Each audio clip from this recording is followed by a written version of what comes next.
이번 이야기는 실화 6년 전 그 원룸.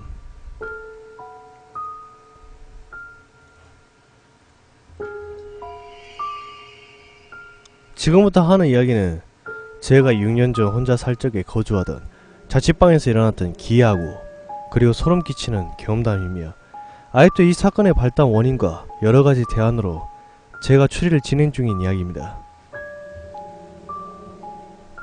때는 한국 월드컵과 아시안게임이 끝나고 매서운 칼바람이 치기 시작하던 2002년 11월 중순. 지금 생각해보면 그때 초겨울로 접어들어 저의 기분은 왠지 모르게 암울했으며 얼룩진 기억으로 남아있었습니다. 저는 이때쯤 개인적인 집안 사정으로 1년 정도 혼자 떨어져 생활해야 할 처지가 놓이게 되었는데 그 때문에 부모님과 잦은 다툼도 많았고 울적한 기분에 술도 자주 마시는 편이었습니다. 결국 우는 끝에 어머님과 함께 며칠 동안 대학가 근처 복덕방과 신문 등 발품 팔아 여러 곳을 알아본 결과 마땅치도 않았고 그러던 어느 날 부동산 사무실에서 꽤 괜찮은 방이 나왔다고 전화가 왔습니다. 다른 곳 시세에 비해 보증금은 비슷했지만 월세가 다른 곳에 비해 굉장히 낮은 원룸이었는데 보통 시세가 월 50이라면 그곳은 한 15만원 정도? 그날 바로 통화 후에 부동산 중개하는 분과 같이 혼자 이런저런 상상을 하며 집 구경을 하러 가게 되었습니다. 그리고 저의 눈에 모습을 드러낸 건물은 대학가 근처에서 꽤 떨어진 상당히 외진 곳이었고 건물 앞에 좁은 길은 대낮인데도 사람의 왕래가 거의 보이지 않을 정도로 한산한 곳이었습니다.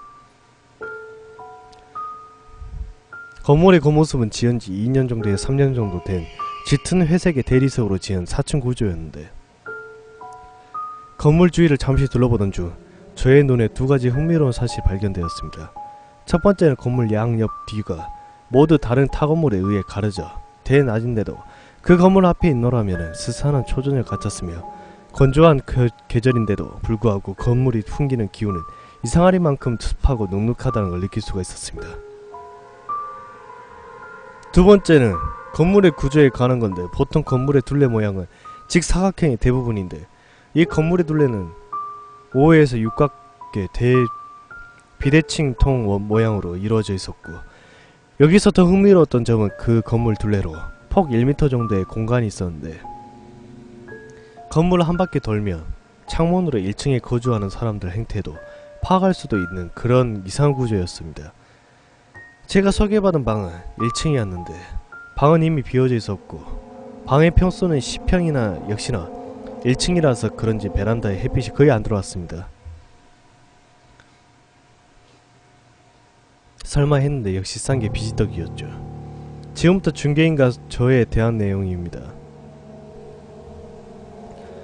저 방이 1층인데다가 베란다가 다른 건물에 가려져 있어서 생각했던 것보다 매우 어둡네요? 전에 어떤 분이 살고 계셨나요? 예, 제가 듣기론 근처 대학에 다닌 남학생이 2년 정도 지냈다고 하는데 그 외엔 잘 모르겠군요. 아, 그리고 방을 뺀 것은 학교를 그만두었다고 하더군요. 저는 그 점에 대해서 한 가지 의문점이 떠올랐지만 쓸데없는 호기심이라 잠동 짓고 방을 자세히 둘러본 결과 햇빛이 잘 안 들어오는 것 빼고는 큰 하자가 있는 것 같진 않았고 화장실도 상당히 깨끗했으며 그보다 제가 제일 따졌던 건 주위 소음에 민감한지라 중개인한테 물어보니 1층에 4가구가 있는데 모두 어느정도 나이가 있는 분들이고 거의 다 직장인들이라고 했습니다. 여기까지 중개인과 얘기하는 도중 저의 시선이 무심코 방 한구석에 머물게 되었는데 자세히 보니 투명한 물이 지름 20cm 정도 둥그렇게 고여있는 것이 아니겠습니까? 방에 왜 물이 고여있네요? 정말 그렇군요. 근데 주위를 둘러봐서 물이 새거나 흘만한 데가 없는데 전 주인이 방 정리하다가 실수로 흘린 물이겠죠 뭐. 저는 당시 방에 눈이 멀어 그 말을 대충 넘겨들었고 금방 잊어버렸습니다. 고민 끝에 며칠 뒤 계약서에 도장을 찍고 드디어 이사를 하게 되었습니다. 이사당이 11월 XX일. 지금 기억하기론 그날은 아침부터 가랑비가 내렸었는데 저녁에 다되도록 비가 계속 내렸고 이삿짐을 다 풀고 정신없이 청소하고 정리하는데 몰두하였고 어느덧 시간을 보니 새벽 1시가 다 되어가고 있었습니다.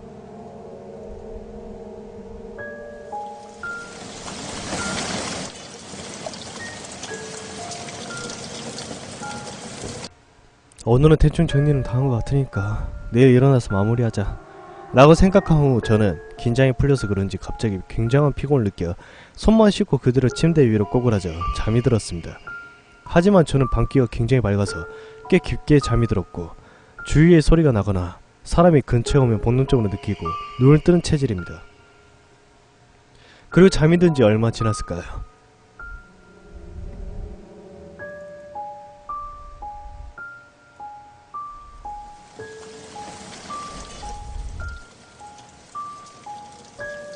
비가 내리는 소리가 그때까지 계속 들렸으며 이상한 느낌이 실로 떴는데 방 안은 눈을 감고 있는지 뜨고 있는지 모를 정도로 정말 암흑 속이었습니다. 야, 지금 몇 시길래 하면서 휴대폰을 찾고 있었는데 바로 그때였습니다. 현관문을 뭔가 아주 작게 라는 소리가 들렸는데 순간 저는 바로 모든 행동을 멈추고 바로 앉아 온몸의 신경을 현관문 쪽에 초점을 맞추고 있었습니다. 10초 정도 후 또다시 저는 바로 형광등을 켜고 매우 큰 소리로 저 누구세요? 하고 말한 뒤 귀를 기울였는데 아무 대답도 없는 것이 아니오. 하지만 일어나서 현관문 앞에 가까이 다가가는 순간 육감적으로 현관문 너머 뭔가 있다는 느낌이 짙게 들었습니다. 저는 무심코 현관문 렌즈를 찾았지만 보이지 않았고 참고로 나중에 알았지만 그 검은 현관문은 모두 렌즈가 없는 그런 문이었습니다. 아, 낭패. 몇 초간의 망설임 끝에 결국 누군가 싶어 문을 살짝 열어보았는데 웬 여자가 문 앞에 서 있는 것이 아니겠습니까? 그 여자의 옷차림은 이 추운 초겨울에 전혀 맞지 않는 흰색 반바지에 빨간색 티를 입고 있었는데 나이는 분명히 20초 중반 그 정도로 보였습니다. 그리고 의아한 것은 우산이 없었는지 온몸이 비에 젖어서 물이 똑똑 흐르고 있었는데 그 여자의 머리카락이 얼굴을 덮어 더 이상 인상을 파악할 수가 없었습니다. 누구세요? 민혁이 어디 있어요? 네? 민혁이요? 그런 사람 안 사는데요? 전 어제 새로운 사람이거든요? 말이 끝나는 순간 갑자기 여자의 아래에 향해 있는 시선이 갑자기 위로 향하였고 미친듯이 눈동자를 좌우로 굴리면서 제 어깨 너머 방을 훑어보고 있는 것이었습니다. 전 너무나 놀라 저도 모르게 세차게 문을 닫고 말았고 그 뒤에 여자는 집에 돌아갔는지 더 이상 인기척은 나지 않았습니다. 그날 아침 저는 늦잠을 잡고 침대에서 일어나서 방 바닥을 발로 디디는 순간 뭔가 청벙하는 소리와 차가운 느낌의 발밑을 보니 온 바닥이 물바다가 되어 있었고 저는 수건으로 닦는 와중에도 그 물이 현관문까지 이어져 있는 것을 알 수가 있었습니다.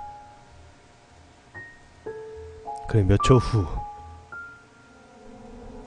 바닥을 닦고 있는 저의 두뇌 속에 어제 새벽에 겪은 일과 지금 이 이상한 일이 관련돼 있다는 추리가 나오는 순간 사시나무 떨듯 덜덜거리고 있는 저를 발견하고 있었습니다. 그날 뒤로 비가 꽤 오랫동안 안 왔고 그동안 1층에 사는 사람들과도 알고 지내게 되어 이상한 소문을 몇 가지 듣게 되었는데 그들 얘기인즉슨 여름 같은 계절에 더위로 인해서 창문이고 커튼이고 다 열어놓고 생활하는데 비가 부슬부슬 오는 날에 창문을 열어놓고 집 안에 있으면 창밖에 웬 여자가 건물주를 빙빙 돌아 그렇게 다닌다는 거였습니다. 그러다가 눈이 마주치기라도 하면 흉측한 미소를 짓는데 그 때문에 이사 왔다 도망치듯 사람들이 태반이었다고 합니다.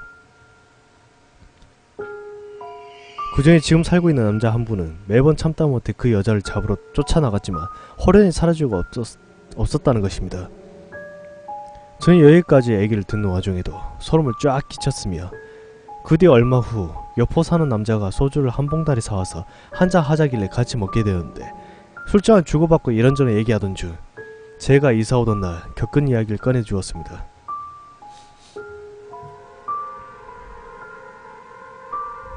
그리고 그 남자로부터 이 방의 비밀에 대한 충격적인 결말을 들을 수가 있었습니다. 제가 들어오기 전에 대학 CC가 동거를 하고 있었는데 저녁 여름에 바다가 MT를 갔다가 여학생이 해수욕 도중에 소용돌이 구역에 들어갔다 휘말려 실종이 되었는데 결국은 시체를 못 찾았다고 하더군요. 그 남자에게는 그 사건 뒤 남학생은 동황치대 이사를 가버렸고 조심스럽게 도는 소문에 의하면 죽은 여학생이 남학생을 찾으러 이 건물을 맴돈다고 하더라고요. 이야기를 듣고 나 그날 이후 비오는 날은 무조건 집에 안 들어갔고 여름 장마 때는 동네 근처 모텔에 지냈으며 그 집 계약 기간 1년을 채우고 당당하게 이사했습니다.